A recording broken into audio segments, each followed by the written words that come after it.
Gente, então eu quero falar um pouquinho com vocês sobre armas de guerra. Eu quero falar um pouquinho sobre mim e o pastor Lobo. Muitos sabem muita coisa da gente, né? E nós fomos militares. Eu também fui militar. Tá vendo? Vocês não sabiam. Já vesti camuflado, já acampei, já comi galinha com barro. Olha lá. O Lobo tinha cabelo, estava bem magrinho, eu também, bem magrinho. Olha só, ele, oficial de infantaria, infantaria cuida exatamente de soldados, de tropa. Eu sou dentista, como dentista eu fui da aeronáutica durante 8 anos, 9 anos. E aí, ó, aí nós trabalhamos juntos. As pessoas sempre perguntam, você da área médica, vocês não têm muito contato? Não, não é verdade. A gente tem porque nós nos preparamos para tempos de guerra.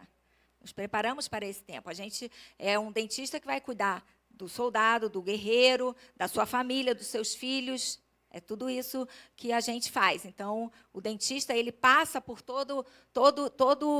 as mesmas coisas que eles passam, nós vamos às campanhas, fazemos as caminhadas, ficamos em acampamento junto, vai as mulheres, os homens, porque depois que abriu para as mulheres, todas vão, não há nenhum tipo de preferência, não precisa ir, vai cuidar da boca, não tem nada a ver, médico, para que vai? Não tem nada a ver.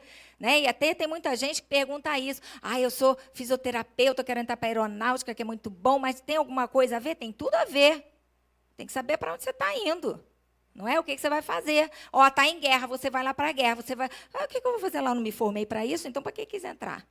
Entende? Então a gente tem que. Tem um monte de gente que pergunta para mim, pastor Lobo, a gente quer ir para a aeronáutica, porque é tão bom, é tão bom. Aí a gente, primeiro ano que chega lá, já começa a entender para que vai. Aí já começa a ir diminuindo esse negócio. Aí vai indo, né? Mas aí a gente vai ficando. No meu caso, então, que já casei com ele sabendo que ele era da aeronáutica, fui ficando e assim Deus nos levou juntos. E aí, depois que já éramos crentes, Deus começou a nos direcionar na área de libertação, e eu ficava pensando sempre assim, meu Deus, que coisa, por quê? O que o Senhor quer com isso? Né? E o Lobo sabe tanto de guerra, e aí Deus leva a gente para um lado de guerra espiritual, e aí eu entendo que os planos de Deus são perfeitos, porque a guerra do mundo físico, real, ela é muito semelhante àquilo que acontece no mundo espiritual, é isso que eu quero compartilhar com vocês um pouquinho.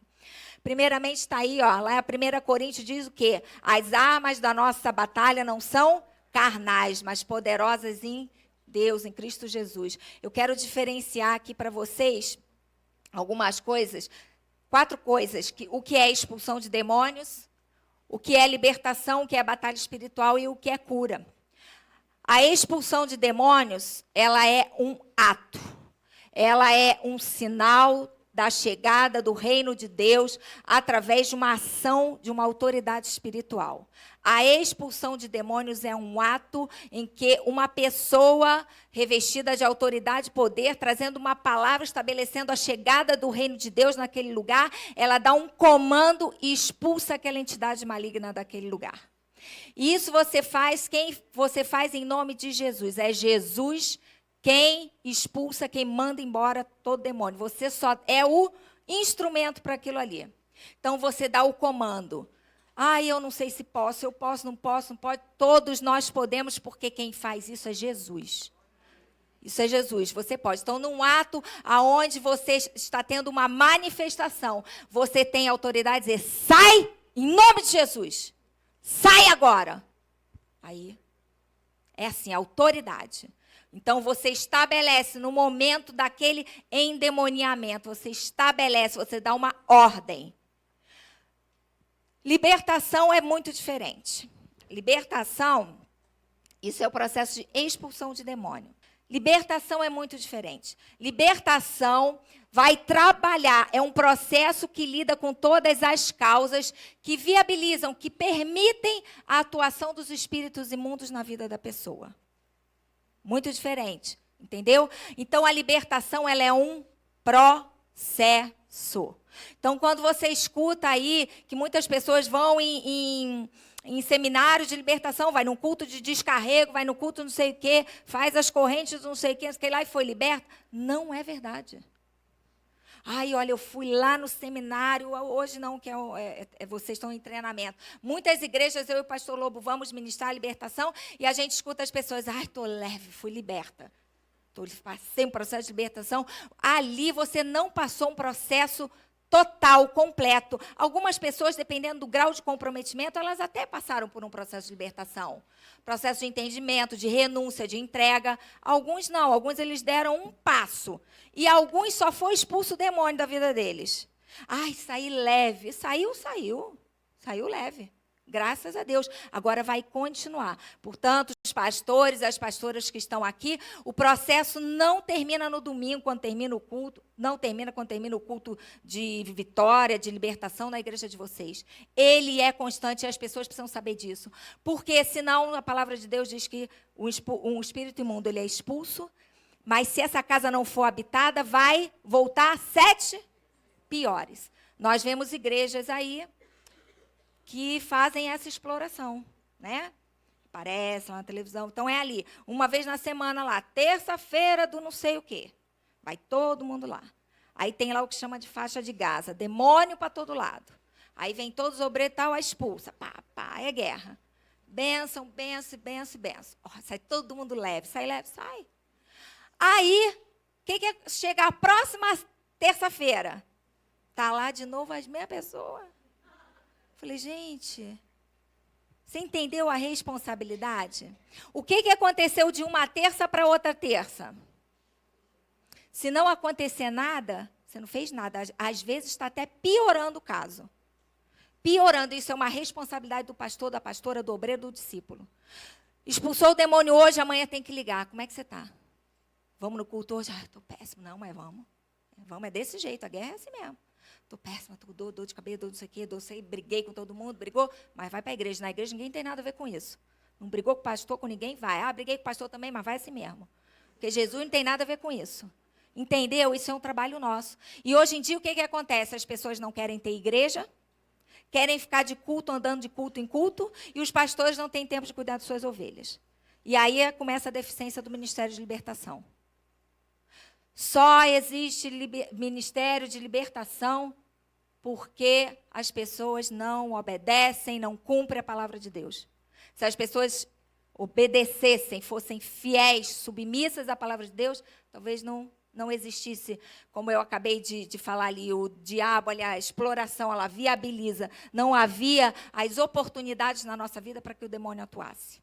Isso é libertação. Então, entendeu o que é expulsão de demônios, o que é libertação? Cura da alma.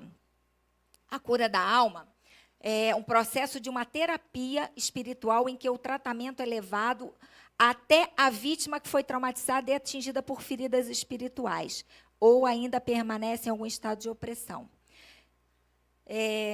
Quando nós nascemos, ainda que sejamos crentes, muitas coisas acontecem na nossa vida e a gente não escolhe. Coisas boas e coisas não tão boas. Você escolhe? Não. Alguns nasceram em lares muito bons, ricos, nada lhe faltou, tiveram de tudo. Outros não. Nasceram num lar muito carente, tiveram muitas carências, muitas faltas, muitas necessidades. Uns ouviram palavras terríveis, palavras, agressões físicas, verbais, emocionais, sexuais. E isso vai causando dentro das pessoas feridas. Essas feridas, se elas não forem tratadas, ficarem só ali, passando, vai passando, é uma porta, uma oportunidade de Satanás também nos atingir. Por isso que todos têm que passar por um processo de cura. Ai, quem tem que passar? Todo mundo. Quem aqui nunca teve nenhum problema? Quem aqui? Todo mundo teve, cada um num grau diferente. Você entendeu que libertação não é para um... Ah, libertação é para quem foi violentado, libertação é para quem é maconheiro, libertação é para quem está nas drogas. Você acha mesmo que o diabo está precisando tramar muita cilada e armadilha para quem já está nas drogas? Para quem já está na prostituição? Ele vai traçar para quem está na igreja. Portanto, quem está de pé, cuide para que não caia. Esse é o processo de cura. O pastor Lobo falou que mais tarde a Anne, a psicóloga, vai estar vindo aqui, vai nos dar uma palavra sobre algumas coisas, alguns gatilhos que vocês precisam estar atentos. A gente acha às vezes que já foi curado e não foi. E não foi. Ontem eu falei e vou repetir aqui agora. Aproveitem o tempo que vocês estão aqui para pedir que o Espírito Santo vá revelando. É todo dia. Já aconteceu com vocês assim? Uma coisa assim, meu Deus, isso já aconteceu comigo. Meu Deus, eu falei isso para minha mãe. Eu falei isso para o meu filho, eu não podia. Então, deixa o Espírito trabalhando na tua vida, ó. Deixa ele trabalhando, deixa ele limpando. Você vai ver quando chegar domingo, você vai ter coisa que você nem imaginava. A libertação é um momento, acabou e tal. Não, ela vai. Sabe por que ela não para? Porque você não nasce criancinha, pequenininho, e você vai crescendo. Seus problemas vão sendo outros. Não vai? Você é uma criança, você está num contexto, daqui a pouco você é um jovem, está um adolescente, daqui a pouco você é jovem, você está num contexto, acontece um monte de coisa, daqui a pouco você casa. Aí vem outras coisas, daqui a pouco você é mãe e a sua vida é assim. Então você tem que estar sempre o quê? Se renovando espiritualmente também. Para você não cair em armadilhas. Você viu como é uma grande, você tem que estar atento a essas ciladas. E agora, a batalha espiritual é algo que muitas pessoas também confundem. Nós não estamos entre dois mundos, dois reinos, onde de um lado está Jesus e do outro lado está Satanás. E ali a gente está ali no meio daquela guerra. Ai, meu Deus, que luta esse negócio de servir a Deus. Eles não estão, o diabo e Deus, eles não estão em oposição. Por quê? Porque Deus é vencedor. Ele já venceu. O diabo já é derrotado. Você que precisa saber de que lado você está. As coisas, quando não estão tão boas, não significa que o diabo está tomando conta. Às vezes, Deus está tratando coisas na sua vida. E o fato também das coisas estarem totalmente ruins não significa que Deus não está te livrando. Aprenda a dar graças a Deus onde você está. Então, batalha espiritual não é um confronto de Deus e o diabo, onde você está no meio e aquele troço não acaba e não cessa. Porque mesmo que você esteja no meio de um confronto, se você estiver em Deus, há paz em seu coração. Você sabe quem você é, você tem paz e você sabe que você tem vitória também. Então, a batalha espiritual, ela vai acontecer tanto na expulsão de demônios, tanto no processo de cura, tanto no processo de libertação. E em todo o tempo vai ter batalha. Por quê? O diabo não quer que você seja liberto. Ele quer que você permaneça bem esquecidinho as coisas lá quando você era criancinha, que aconteceu. Ele não quer que você lembre. Ele não quer que você lembre que você falou assim para a sua filha, para o seu filho, para o seu amigo. Ele não quer. Ele quer que está tudo bem, está tudo bem. Esquecimento, está tudo esquecido. Esquecimento não liberta. Esquecimento não liberta. O que liberta é a verdade, a confissão, o arrependimento, a mudança de atitude. Entendeu? Então, a batalha nós temos sempre. Pastor Lobo vai falar um pouquinho mais. E a intercessão e a oração fazem parte em todo o tempo. Daqui a pouco o pastor vai falar sobre isso, que é uma grande arma para a gente vencer e sair vitorioso nas batalhas que nós temos. Aqui eu vou passar rapidamente. São escolas de batalha, como elas foram evoluindo. Vocês têm aí no livrinho, não vou me prender aqui agora. Quando nós vamos para uma batalha, lá no livro de Efésios, Paulo nos diz que antes de nós entrarmos numa guerra, existe uma preparação. Tá? Para você se preparar para uma guerra, tem 4 coisinhas que você tem que lembrar antes de você entrar. Vamos falar de guerra a guerra. Primeira coisa, você vai para a guerra fortalecido. Você já viu? Tem uns soldadinhos magrinhos, né, que vão. Né? Meu Deus, você vai tomar ali um chumbo. Mas normalmente não. Vai no exército para você ver o que eles estão fazendo. Vai lá no exército americano. Eles estão correndo, eles estão em guerra. Vai lá onde está tendo guerra lá. Você está pensando que eles estão dormindo, vendo televisão e indo no cinema? Eles estão correndo, estão ganhando musculatura, estão fazendo lá. Tudo que a gente vê em filme, isso é verdade, isso acontece. Eu vivenciei isso. Ai, meu Deus, quando tinha que fazer corrida, só Jesus. Eu falava, para quê?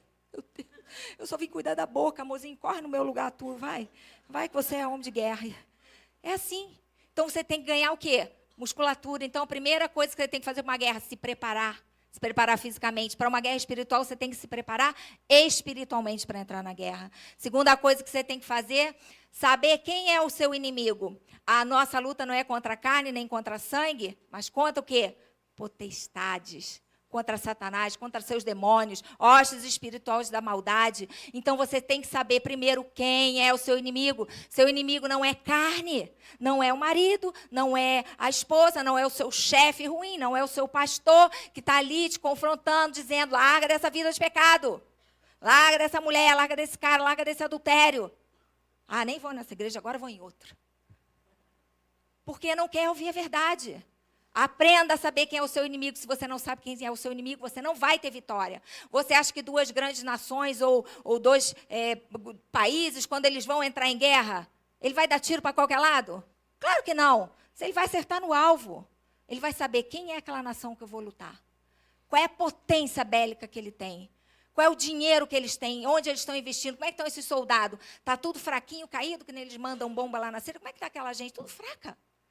Povo, isso é um absurdo. Agora, não, vamos lançar fogo aonde? Vai ver se eles vão atingir mesmo, se vai acabar com aquilo ali. Ninguém vai, tem um ditado, pastor Lobo, que diz, não vai gastar chumbo bom com macaco magro. Vai mandar uma bomba num lugar que já está arrasado? Não vai. Então, você tem que saber para onde você está, vai acertar, vai atirar, para você não errar o alvo. Outra coisa, você tem que saber o terreno onde você vai lutar. Qual é o mundo? Eu já falei aqui, a nossa guerra é espiritual. É uma guerra invisível, mas real. Paulo nos adverte sobre isso. Filhinhos, tem uma guerra. No mundo vocês vão ter aflições, mas tem ânimo, porque eu estou com vocês. Clama a mim, eu estou com vocês, vem comigo, anda comigo, segue a minha palavra. Ser obediente, submisso a mim, confia em mim, que eu tenho a vitória. É assim. Então, você tem que saber o terreno onde você vai pisar. Se é um terreno plano. Na guerra é assim. Se é um terreno plano, se é um terreno cheio de falhas, se é alto, se tem montanha, se vai ter mar, o que você vai atravessar. Para você saber de que forma você vai andar. Não, vamos entrar na guerra, vamos de peito aberto. Daqui a pouco, quando você vê, está todo frito. Então, você tem que reconhecer o seu terreno. Outra coisa que você tem que saber, então, falei, saber quem é o seu inimigo, contra quem você está lutando. E aí, então, Paulo nos adverte de algumas situações que nós temos que cuidar antes de nós irmos para a guerra. Primeira coisa, Deus está em primeiro lugar, antes da guerra. E não vos embriagueis com vinho em que há contenda, mas enchei-vos do Espírito, falando entre vós em salmos, hinos, cânticos espirituais, cantando, salmodiando ao Senhor no vosso coração. Primeiro lugar na nossa vida é Deus. Tem muita gente indo para a guerra, até já levantou a sua mão ao Senhor Jesus, já recebeu Jesus como Senhor e Salvador, mas não vive uma vida íntima com Deus. Não vive uma vida de submissão à palavra do Senhor. Não é obediente à palavra do Senhor. Ah, eu conheço Deus, gente, nasci no lar evangélico. Nasci na igreja, maternidade. Nasci na igreja. E aí, como é que está a tua vida com Deus? Isso não te dá vitória. O fato de papai e mamãe ter sido crente não te dá vitória, não é isso. Como é que está a sua vida com Deus? Aqui tem muitos pastores, pastoras. Pela primeira vez veio tantas mulheres pastoras. Glória a Deus por causa disso. As mulheres são muito importantes, viu, pastores? As mulheres têm uma sensibilidade muito diferente. Elas ajudam seus maridos nos ministérios. Elas veem as coisas de uma outra ótica. Não menosprezem as mulheres. É muito bom ter as mulheres dentro da igreja. Dentro dos seus lugares, viu, mulheres? Queridas, então... Deus em primeiro lugar. Tem gente indo para a guerra aqui. Como é que está seu tempo de oração com Deus? Está orando? Está buscando ao Senhor? Jejuando? Não faz nada. Nada. Não conhece a palavra, não conhece as escrituras. Deus em primeiro lugar. Segundo lugar, meu cônjuge, meu casamento. Segundo lugar, você tem que cuidar. Para aqueles que aqui são casados, marido, cuidar das vossas esposas. As esposas, cuidar dos seus maridos. Deus assim instituiu a família, o casamento. E vocês têm que cuidar um da vida do outro. Maridos têm que cuidar das suas esposas, colocar a mão sobre a cabeça delas, perguntar o que está acontecendo, como é que você está. E as mulheres vice-versa. Vós, mulheres, sujeitai-vos aos vossos maridos, como ao Senhor. Porque o marido é a cabeça da mulher, como também Cristo, cabeça da igreja, sendo ele o próprio Salvador do corpo. E vós, maridos, amai as vossas mulheres. Ali fala assim, vós, mulheres, sujeitai-vos. E vós, maridos, amai. Não está falando o contrário. Está falando para os maridos se sujeitar e nem para as mulheres amar. as mulheres vão se sujeitar aos maridos. Sujeitar, ser submissa. Ser submisso é estar abaixo da missão. Eu ministro para as mulheres e eu gosto muito dessa questão de dizer submissão. Não é ser menos, pelo contrário, é uma importância tremenda. Uma mulher submissa é uma mulher parceira do seu marido. Marido e mulher andam em parceria, não andam em competição. Eles andam em parceria, eles se conhecem. Eu conheço meu marido no olhar e no andar, e ele a mim. Sabe aquele momento que chega em casa, né? O pastor Cláudio Duarte diz, senta lá, fica lá na caixinha do nada. A gente precisa ter esse tempo. A gente precisa se conhecer. Tem homem e mulher que se casa não se conhece. Não conhece nada da mulher, não conhece seus sentimentos, suas carências, nada. Nada, não conhece um ao outro. Um não dá cobertura à vida do outro. E essa questão da submissão, se sujeitar, muitas mulheres relutam quanto a isso, acham que não é bom, e isso é bom. Olha, mulheres, eu vou falar para vocês, o papel dos homens não é fácil. Porque o papel do homem é o de amar. Amar é suprir. Amar é dar segurança. Amar é cuidar, como é que está, como é que não está. É financeiramente isso, é um peso, é o peso. Não é, homens? É peso vocês saberem que tem que dar o melhor, eles querem dar o melhor. Qual é o homem que não quer dar aqui o melhor para sua família, para seus filhos? Quer dar coisa ruim? Não. E aí fica, o mundo hoje, gente, tá difícil, né? Então, mulheres, acompanhem seus maridos juntos, se organizem, orem juntos. Vocês não podem ir para a guerra com um casamento destruído, de qualquer maneira, sem orar um pela vida do outro. Porque ontem o pastor Lobo falou aqui, o diabo não vai botar homem feio nem mulher feia, né? Não vai vir com coisa feia. Não é qualquer coisa que vai desestabilizar. Então, esteja atento, se guardem, se protejam, se amem, se cuidem. Marido e mulher, vocês têm que se fortalecer um no outro, restaurar e renovar a aliança de vocês todos os dias. Ai, mas olha, as coisas não estão muito bem. E eu e o pastor Lobo, a gente ministra, tantos casos aí que a gente vê de casamentos sendo dissolvidos. A gente escuta isso. Se você está passando aqui alguma situação dessa natureza, procure seu pastor. Não deixe as coisas crescerem. Procure. Tem mulheres que eu já ministrei e falam, eu não quero mais, eu não quero restaurar, não quero saber dele. E a gente também não tem, como pastores, mulheres e homens de Deus aqui, líderes, não podemos sugerir separação. Ah, se divorcie então. Não, a gente não pode, ainda que a gente veja que o negócio não vai dar, a gente não pode fazer isso. A gente fala, vamos orar. Vamos ter calma, vamos ter paciência. Às vezes eu estou ministrando uma mulher, pastor Lobo está ministrando um homem, ele vê uma coisa lá, me conta cá.